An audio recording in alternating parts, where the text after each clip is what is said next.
Without further ado, can we bring on? Come on here, special guest, everyone. Our special guest is my husband, Edward. Hello. And this is Edward's first time on the show. Welcome aboard, Ed. He usually just tries to stay out of camera range when I'm doing my thing. Right. Edward saw something very strange in our backyard. And to give you a little bit of a background, we live in a suburb where all that separates my side door or the side of my house from the neighbor is the width of the driveway and about 3 feet of grass. So our houses are pretty close together. It's a typical, ranch house. We do have a very deep yard. I believe my yard is around 159 feet deep. So it's a pretty deep yard. From the back of the house to the back of the yard. It's a very deep yard. And we have 6-foot wood privacy fence. So Ed, tell us your story. Okay, here's how it started. I let the dog out, and about 20 minutes later, now we got a husky. They know. Mm-hmm. No, I said we do. They know we have a husky. Oh, okay. Okay, anyway, so I let her out. I figured 20 minutes went by. I go check on her. And about probably 160 feet from the dining room door by the patio to the end of the garage, I seen something against the fence standing up. Now, Did you say it was on all fours first? Or no, it was standing. First, okay, no. okay. This is it had to be over 7 feet tall. It's higher than the fence. Wow. It's like, hey, just seeing something. Seeing things. I don't know. Ever since you started all these crystals and everything. All right, stop. Sure. So my fault. Okay. So anyway, I heck with it. I went back in the house. So about another 20 minutes. I go, I'll go get her, let her in the house. It was kind of cold out that night. You left the dog out We left the dog out there. But the funny thing is that the dog was not even concerned. The dog was just.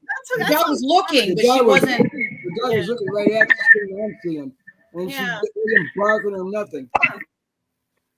So anyway, I unhooked her and I brought her in the house. But before I brought her in the house, I'm holding on to her collar. I look back. This thing's walking on all fours from the fence to the garage, end of the garage. Then I don't know if it sensed me or what. It stood up and it was over 7 feet tall. It had a mane. Looked like a husky now. He had the black around the eyes, the nose, the mouth.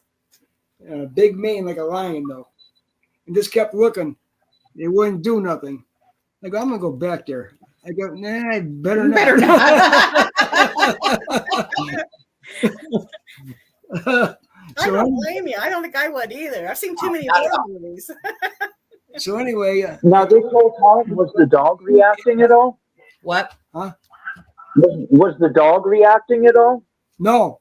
Just stood up and looked at me. Kept looking at me. No, but Enyo didn't react. No. She stared at it, but she didn't bark or do anything. Or nothing. Usually dogs. But Enyo's not a barker. Yeah, she never was. Our dog is not a barker. She howls. She doesn't bark. Yeah. So we looked for about maybe 2-3 minutes. Nobody's saying nothing. Well, I hope it wasn't talking to you. Then we do have a problem. Yeah. So I just walked in the house with the dog. And then it was gone. No, that's interesting. This thing was big. Did you go back the next day in the morning and look for any footprints? Yes, I did. There's nothing. Oh, wow. It's interesting. My friend Tommy, who co-founder of Cryptovania, he had a kind of a similar kind of thing where he encountered a huge dog in the woods and he followed it. And when it came time to where he could actually see it, he was like, oh, it's just a dog in the woods and it's huge. And he ended up turning around and walking away. Oh, I just found a dog in the woods. And then when he got back to his car, he was like, wait a minute. What on earth was that?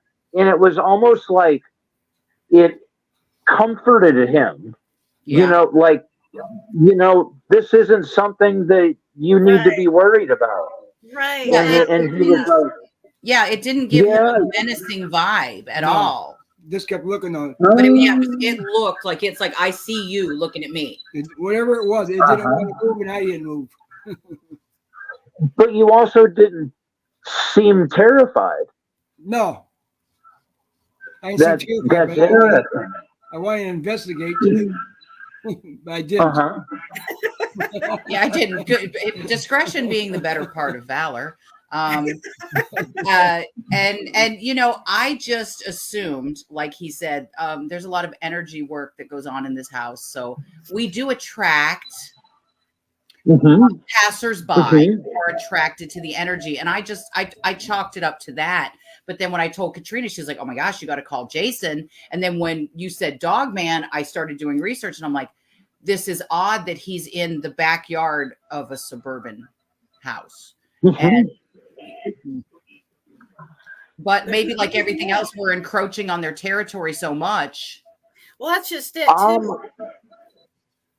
I kind of disagree with the fact that it's that it's a mostly rural thing. I mean, usually you don't think of it as quite suburban, but it's usually like here where we're at. You wouldn't call this wild country at all. No, not at all. I guess you kind of would.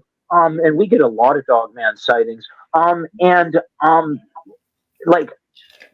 the ones that happened in Wisconsin that Linda Godfrey ended up investigating back in the 70s and 80s, and it kind of launched her into the paranormal world, because I think she was just a newspaper reporter then. Those were kind of semi-urban. They weren't very deep into the woods kind of thing. And I kind of wonder if there isn't some kind of tie between the Dogman and like burial mounds and stuff like that. I've heard that. And I know that like here in PA, like right in Hightown, we have a very prominent mound that has been excavated and studied. And it actually also has a modern era cemetery right on top of it too, which is a weird mixture of pasts there. And it's right in Hightown, and it's got like Civil War era graves on it that still get decorated on Veterans Day. The men buried there were veterans of the Civil War, and that's right on top of the Dogman, or on top of the burial mound there. And we get lots of Dogman sightings around here. And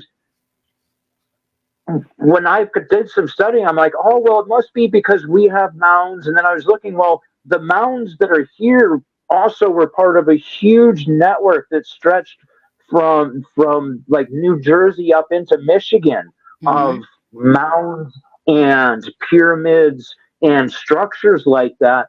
And it could well be that where you guys are at, your neighborhood could be have been a mound source in the past, if there isn't one there now or within the area. And that's kind of always been a big theory of mine, is that Dogman is kind of like the Egyptian, I think, is it a Nuki or something like that? They were like very tall, Anubis, dog-like.